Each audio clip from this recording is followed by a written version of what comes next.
What up, this is Rama Screen, and the time has come again when I share with you my list of top 10 worst movies of the year. I'm talking the absolute crapolas, the disappointments, and the embarrassments, and the forgettable. You wish you could get your ticket money back, that sort of a deal. Now, these are based on just the ones I've seen. So if I overlooked a title that you think should have been on this list, feel free to share your own top 10 worst of 2023 in the comments section below. Let's rock this. At number 10, Rebel Moon Part 1. Rebel Moon Part 1 was not epic, it was not spectacular, the story was generic, predictable, and dull. I mean, if you've seen Star Wars or any other sci-fi movies the last decade or so, then you've pretty much seen Rebel Moon Part 1.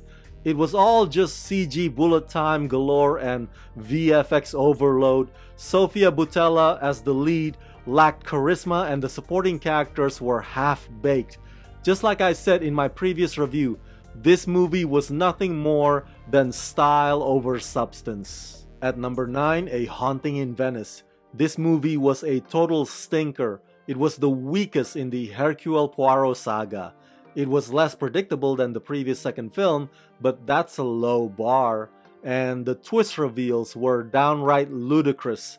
Oscar winner Michelle Yeoh surprisingly fired on all cylinders, considering the script's mediocrity, and thank God for the cinematography, which at times kept the film from being painfully chatty and mind-numbing. At number 8, Heart of Stone. This was just one big giant meh. That's all it was. And it pains me to say that because I idolize Gal Gadot. So to see her go from Wonder Woman to this poor excuse for a thriller just felt like a downgrade. Much of the action in Heart of Stone was like the equivalence of a badly made video game. And the spy story was neither clever nor fresh nor exciting. The whole thing feels like a recycled product with a bunch of old repeated beats. At number 7, Ant-Man and the Wasp: Quantumania. This movie was basically Star Wars meets Disney's animation Strange World. That's all it was, that's all there was to it. This has got to be the weakest Marvel movie yet, one of their most uninspired sequels. Action comedy wise, it had its moments, but the story was a combination of a lot of films that we've already seen 1,000 times before. Jonathan Majors as Kang delivered the film's silliest lines with such Shakespearean conviction, but it doesn't matter now, cause Jonathan got fired. At number 6, Aquaman and the Lost Kingdom. Boy, this movie was a shit show. Bloated and tedious, the bromance comedy of Jason Momoa and Patrick Wilson fell flat. It was cringe after cringe after cringe. The climate change theme was on the nose and annoyingly preachy. Round 2 versus Black Manta also felt redundant and exhausting. What a messy end to the DCEU. At number 5, Ghosted. Wow, this movie sucked sweaty balls. Pardon the imagery, but there's no other way to put it. The humor was awful, the acting was atrocious, the action was uninspired.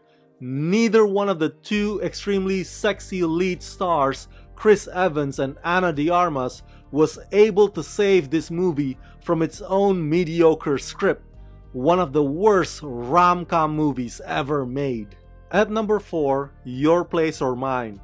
Wow, this movie was lousy. The jokes were not funny, the story and the characters were superficial, everything from the script all the way to the performances were terrible. Ashton Kutcher and Reese Witherspoon spent the entire movie literally apart from each other, and they expected us to just buy this forced, non-existent chemistry between them at the end? Come on. The point is, Your Place or Mine was neither delightful nor amusing. Skipping this film means dodging a bullet. At number 3, The Flash. Oh boy, here we go. Just take your pick.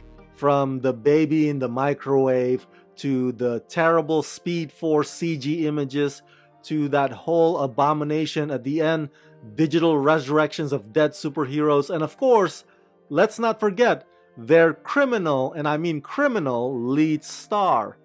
The only bright spot was Michael Keaton's Batman, but other than that, this was a bumbling, moronic buddy comedy that was neither cool nor awesome. At number 2, Indiana Jones and the Dial of Destiny. Man, this movie was so boring and sluggish and bland. The action sequences were clearly designed to conveniently help old frail Harrison Ford go from one vehicle to the next where he could do the least amount of running.